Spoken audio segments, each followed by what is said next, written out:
Hello વિદ્યાર્થી મિત્રો, ધોરણ 9ની અંદર આપણે 14મું પ્રકરણ શરૂ કરેલું.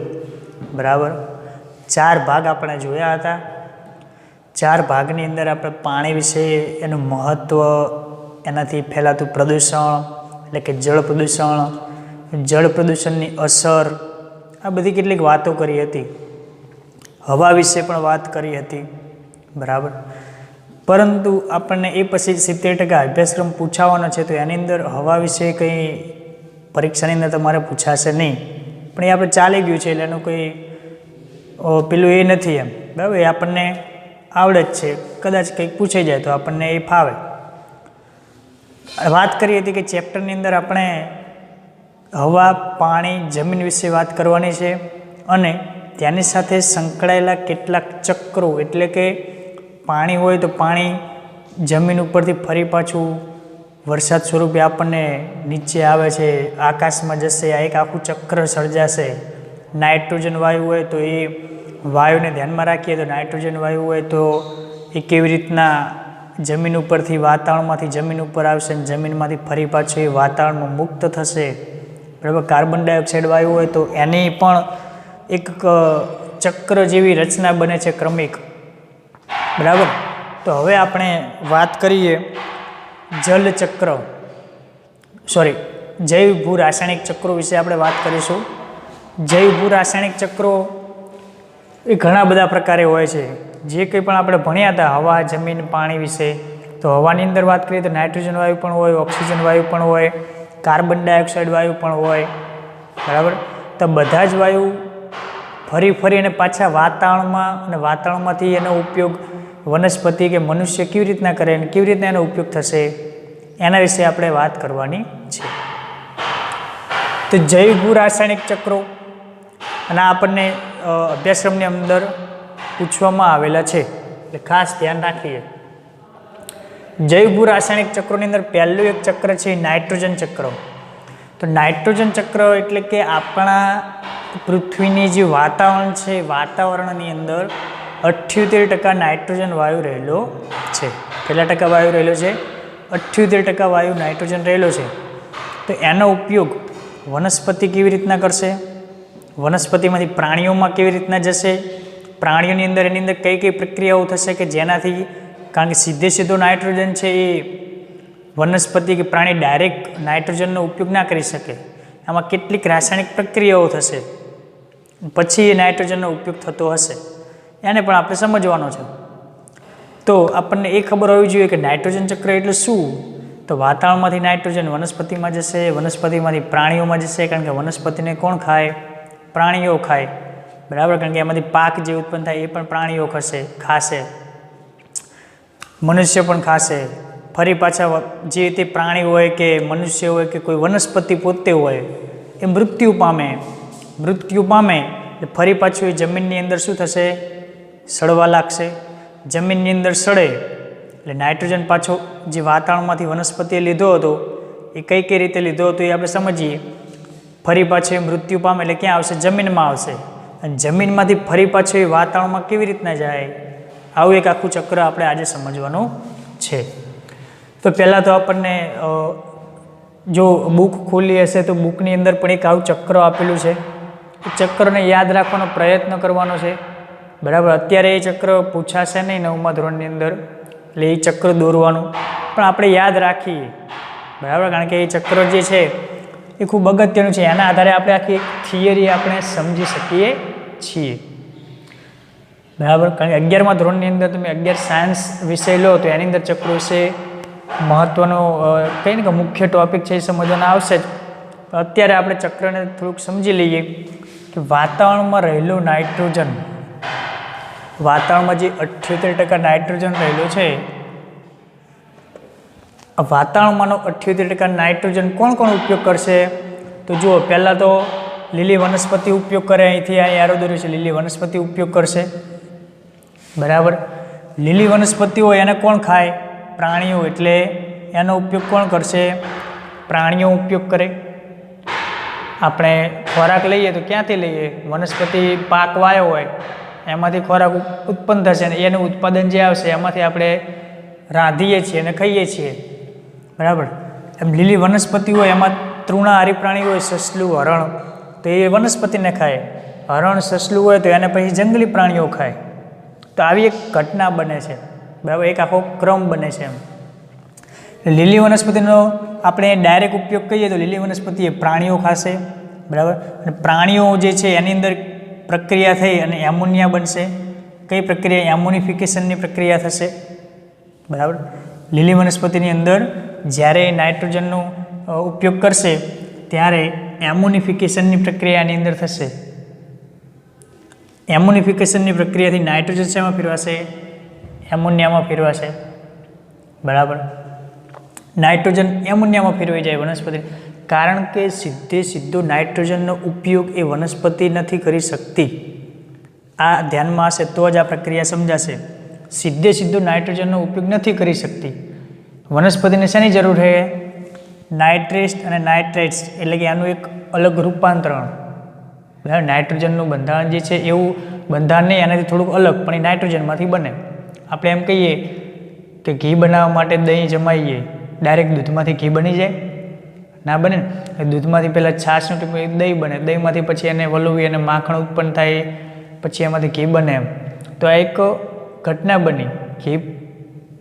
ઘી છે એ પણ એક દૂધમાંથી બનેલો એક ભાગ છે. એમ તો એવી રીતના અહીંયા નાઇટ્રોજન છે, તો નાઇટ્રોજનમાંથી નાઇટ્રેટ્સ અને નાઇટ્રેટ્સ એ પણ એક નાઇટ્રોજનનો ભાગ જ છે, પણ થોડુંક એનું સ્વરૂપ કેવું છે? અલગ છે. લીલી વનસ્પતિની અંદર એમોનિફિકેશનની પ્રક્રિયા થઈ એમોનિયા બનશે.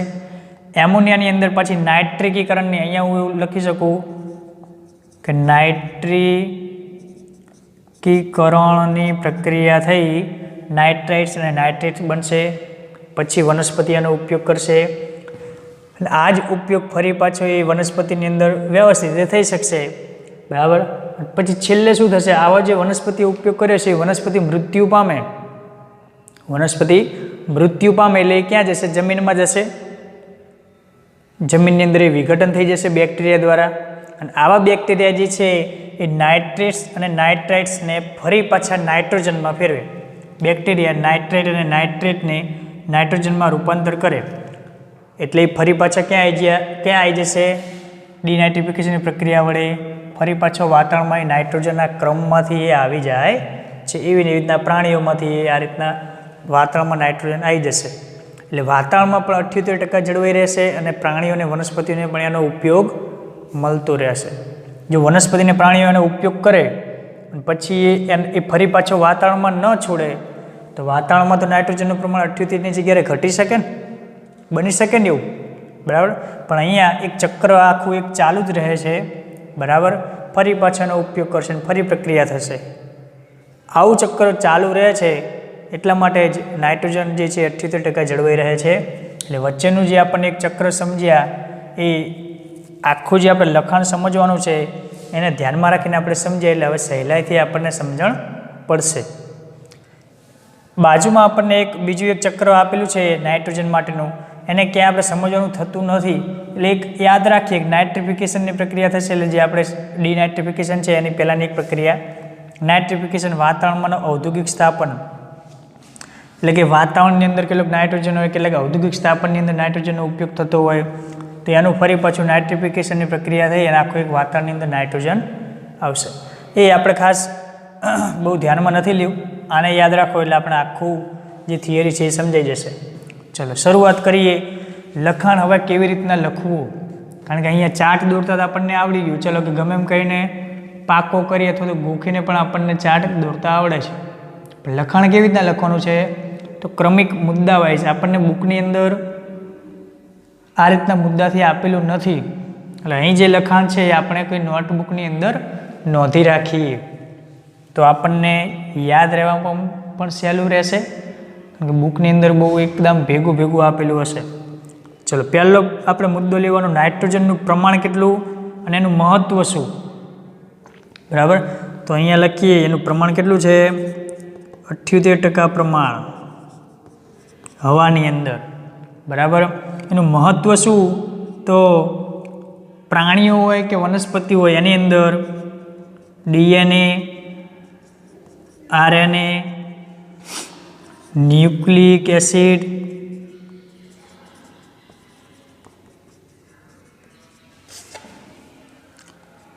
ન્યુક્લિક એસિડ, બરાબર. આ બધા જ જે એમિનો એસિડ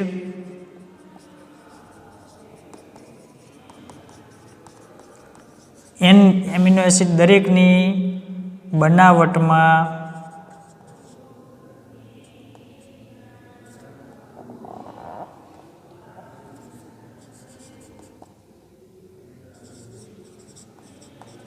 જરૂરી, બરાબર. તો પહેલો મુદ્દો નાઇટ્રોજનનું પ્રમાણ કેટલું હોય હવાની અંદર, તો 78%. એનું મહત્ત્વ શું, તો કે આપણા શરીરની અંદર ડીએનએની રચના હોય, આરએનએની રચના હોય, ન્યુક્લિક એસિડ બનાવવાની, અને ન્યુક્લિક એસિડ બનાવવું હોય, એમિનો એસિડની રચના ગોઠવવી એટલે કે બનાવવું હોય, ત્યારે નાઇટ્રોજનનો ઉપયોગ થાય છે. એમિનો એસિડનું આખું બંધારણ આપણે સમજીએ, બરાબર. કેમિસ્ટ્રીની અંદર એ આવશે અને 11 સાયન્સની અંદર પણ એ આવે. તો એના બંધારણની અંદર નાઇટ્રોજનનો ઉપયોગ થાય છે. એમોનિયાનું સૂત્ર શું, NH3. તો એની અંદર એન શું દર્શાવે છે, નાઇટ્રોજન, બરાબર. તો આ પ્રમાણે નાઇટ્રોજન છે એ ન્યુક્લિક એસિડ, એમિનો એસિડ, આ ડીએનએ, આરએનએ એ દરેકની બનાવટની અંદર એ ઉપયોગી છે, એટલે એનું મહત્ત્વ થયું, બરાબર. નાઇટ્રોજન હોય તો જ આ બની શકે છે. ચલો એના પછી નાઇટ્રોજનનું સ્થાપન. તો નાઇટ્રોજનનું જે સ્થાપન છે ને એ સીધું મેં હમણાં વાત કરી ને કે સીધું કોઈ વનસ્પતિ કે પ્રાણી એનો ઉપયોગ ના કરી શકે. આપણે જેમ ઓક્સિજન છે તો ઓક્સિજન વાતાવરણમાંથી ડાયરેક્ટ સીધો શ્વાસોશ્વાસની ક્રિયા દ્વારા લઈ શકીએ છીએ. ડાયરેક્ટ ઓક્સિજન જે છે એ ફેફસાની અંદર જઈ અને રુધિરની અંદર એ ભળી જાય છે, બરાબર. એમાં કોઈ પ્રક્રિયાની જરૂર નથી, રાસાયણિક પ્રક્રિયાની જરૂર નથી, બરાબર. કે ડાયરેક્ટ ઓક્સિજન આપણે વાતાવરણમાંથી લઈ શકીએ છીએ. પરંતુ નાઇટ્રોજન જે છે એ ડાયરેક્ટ આ વનસ્પતિ કે પ્રાણી ડાયરેક્ટ એનો ઉપયોગ કરી શકતું નથી. આપણે ડાયરેક્ટ નાઇટ્રોજન શ્વાસોશ્વાસની ક્રિયા વડે શરીરમાં દાખલ કરી શકીએ છીએ, નથી કરી શકતા. તો આ રીતના ડાયરેક્ટ ઉપયોગ નથી કરી શકતા. એટલા માટે નાઇટ્રોજનનું જે સ્થાપન છે એ બે પ્રકારે જોવા મળે છે. બંને પ્રકાર આપણે ઉપર સમજીએ, પણ અહીંયા આપણે એ લખી શકીએ કે નાઇટ્રોજનનો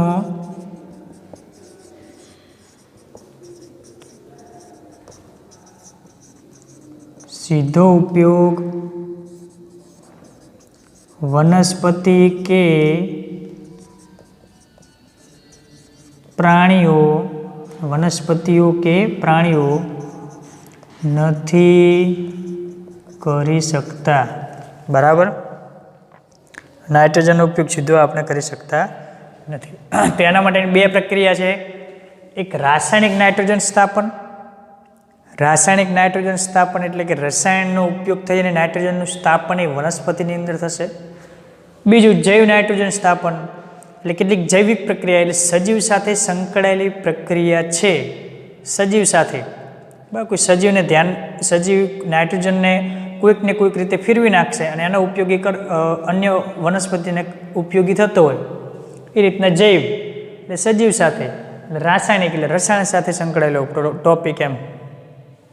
ચલો, તો નાઇટ્રોજનનું સ્થાપન વાતાવરણમાંથી કઈ રીતના વનસ્પતિ અથવા તો અન્ય પ્રાણીઓ કરે છે, તો એમાં સૌપ્રથમ રાસાયણિક નાઇટ્રોજન સ્થાપન વીજળીના ચમકારા વડે ઊંચા તાપમાને, એટલે કે આપણે એસિડ વર્ષા જોઈ લ્યું, એટલે કે આપણે એસિડ વર્ષાને ધ્યાનમાં લીધેલી હોય, ક્યાંય એ શબ્દ આવ્યો હોય, બરાબર. તો વાતાવરણની અંદર જ્યારે વાદળ એટલે કે પાણીથી ભરેલું હશે, ચોમાસું ચાલતું હશે એમ, ત્યારે ઉપર વીજળીના ચમકારા થાય. તો આવા વીજળીના ચમકારા એ ઊંચા તાપમાન ધરાવતા હોય, એક તો ઊંચું તાપમાન ધરાવતા હોય ને વીજળીના ચમકારો, અને આવું તાપમાન અને કેટલુંક દબાણ હોય પાણીનું ને હવાનું, આ ઊંચું દબાણ હોય, આ બંને પ્રક્રિયા ભેગી થાય. અને ત્રીજી પ્રક્રિયા એ કે વાતાવરણની અંદર નાઇટ્રોજન 78% રહેલું હોય, એટલે વાતાવરણની અંદર આજુબાજુ નાઇટ્રોજન પણ હશે, એટલે તેની પ્રક્રિયા ભેગી થઈ. એક તો વીજળીના ચમકારા ભેગા થયા, પછી એક ઊંચું તાપમાન ભેગું થયું એનું, અને એનું દબાણ ભેગું થયું, અને બીજું અન્ય નાઇટ્રોજન વાયુ તો આજુબાજુ હશે જ. તો આવો નાઇટ્રોજન વાયુ એ ઊંચું તાપમાન અને દબાણના કારણે, વીજળીના ચમકારાના કારણે એ ઓક્સાઇડમાં ફેરવાઈ જશે. શેમાં ફેરવાઈ જશે? નાઇટ્રોજન વાયુ છે NO2 એટલે ઓક્સાઇડમાં ફેરવાઈ જાય છે. નાઇટ્રોજન ઓક્સાઇડમાં ફેરવાઈ જશે.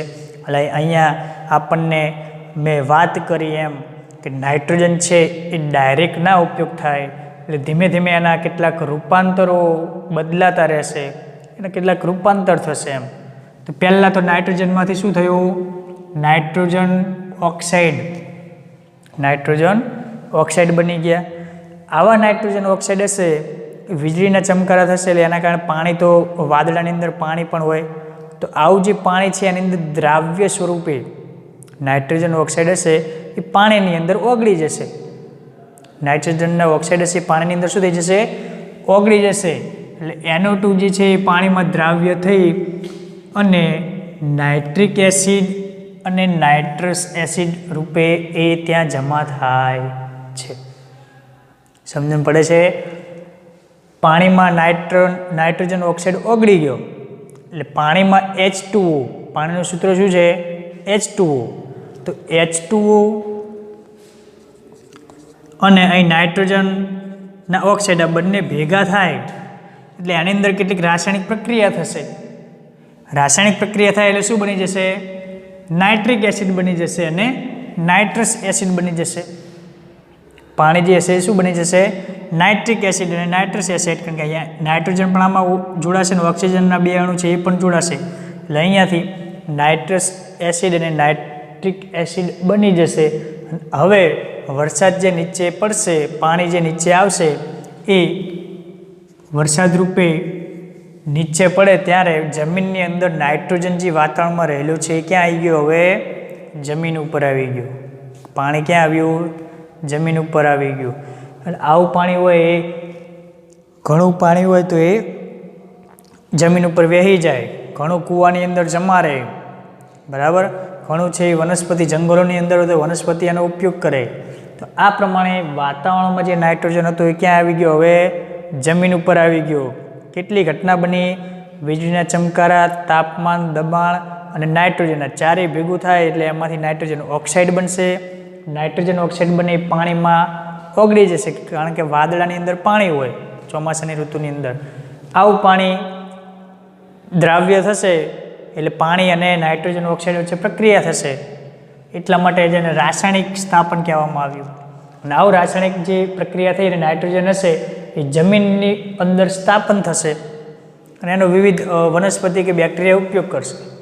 ચલો, પહેલી રીતના ખબર પડી ગઈ. બીજું, જૈવ નાઇટ્રોજન સ્થાપન એટલે કોઈક સજીવ દ્વારા, કેવી રીતના? સજીવ દ્વારા. અહીંયા એક કૃત્રિમ રીતે કુદરતી રીતે વીજળીના ચમકારાથી સ્થાપન થયું નાઇટ્રોજનનું જમીન ઉપર. એવી રીતના એ જૈવ એટલે કોઈ સજીવ વડે. કેવી રીતના? સિમ્બીકુળની વનસ્પતિ જે છે, સિમ્બીકુળ એટલે કઠોળ વર્ગની વનસ્પતિ. કઈ? કઠોળ વર્ગની વનસ્પતિ જે છે, બરાબર. એની અંદર આપણને એ મૂળની અંદર મૂળ ગંડિકા જે જોવા મળે, સમજો કે આ એના મૂળ છે કઠોળ વર્ગની વનસ્પતિના, એની અંદર આ રીતના ગોળ ગોળ ગોળ એની અંદર રચના આવેલી હોય, બરાબર, મૂળની આજુબાજુ, જેને મૂળ ગંડિકા કહેવાય. શું કહેવાય? મૂળ ગંડિકા કહેવામાં આવે. અને આવું મૂળ ગંડિકાની અંદર એક બેક્ટેરિયા આવેલા હોય, રાઇઝોબિયમ બેક્ટેરિયા. કયા બેક્ટેરિયા? Rhizobium bacteria. અને આવા બેક્ટેરિયા નાઇટ્રોજનના સ્થાપનની ક્ષમતા ધરાવે છે, એટલે કે નાઇટ્રોજનનું સ્થાપન કરવાની વનસ્પતિના મૂળની અંદર એ પ્રક્રિયા, બરાબર. એટલે આવા નાઇટ્રોજનનું સ્થાપન જે જમીન ઉપર થયું, હવે જમીનમાંથી પણ વનસ્પતિને જે ખેંચાવાની ક્રિયા છે એ કઈ રીતના થશે?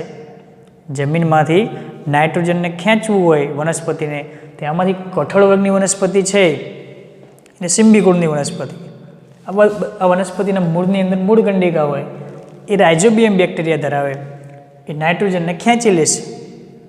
નાઇટ્રોજનને ખેંચશે એટલે હવે એ ક્યાં પ્રવેશી ગયા? વનસ્પતિની અંદર પ્રવેશી ગયા, કઠોળ વર્ગની વનસ્પતિની અંદર. પછી શું પ્રક્રિયા થશે?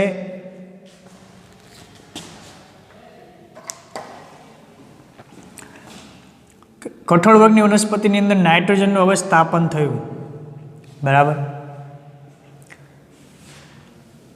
આ નાઇટ્રોજન જે છે એ કયા સ્વરૂપે હશે? નાઇટ્રસ એસિડ ને નાઇટ્રિક એસિડ એવા સ્વરૂપે હોય. ડાયરેક્ટ તો નાઇટ્રોજન નીચે જમીન ઉપર આવ્યો નહોતો, અથવા તો કેટલોક નાઇટ્રોજન જમીનમાં હોય એનો ઉપયોગ ડાયરેક્ટ વનસ્પતિ કેવી રીતના કરશે? તો અહીંયા મેં આ ચાર્ટમાં સમજાવ્યું એ પ્રમાણે કે નાઇટ્રોજન ડાયરેક્ટ વાતાવરણમાંથી આવે એટલે લીલી વનસ્પતિઓ ઉપયોગ કરે ડાયરેક્ટ. તેમાં કઈ પ્રક્રિયા થશે? પહેલાં તો એમોનિફિકેશન.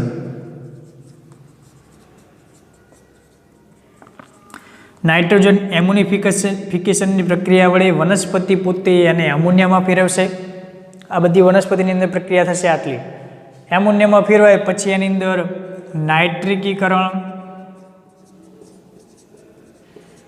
નાઇટ્રિકીકરણની પ્રક્રિયા થશે. નાઇટ્રીકરણની પ્રક્રિયા થાય એટલે નાઇટ્રેટ અને નાઇટ્રેટમાં ફેરવાશે. બરાબર. વનસ્પતિની અંદર જ નાઇટ્રેટ અને નાઇટ્રેટ છે એને વનસ્પતિ શોષણ કરશે.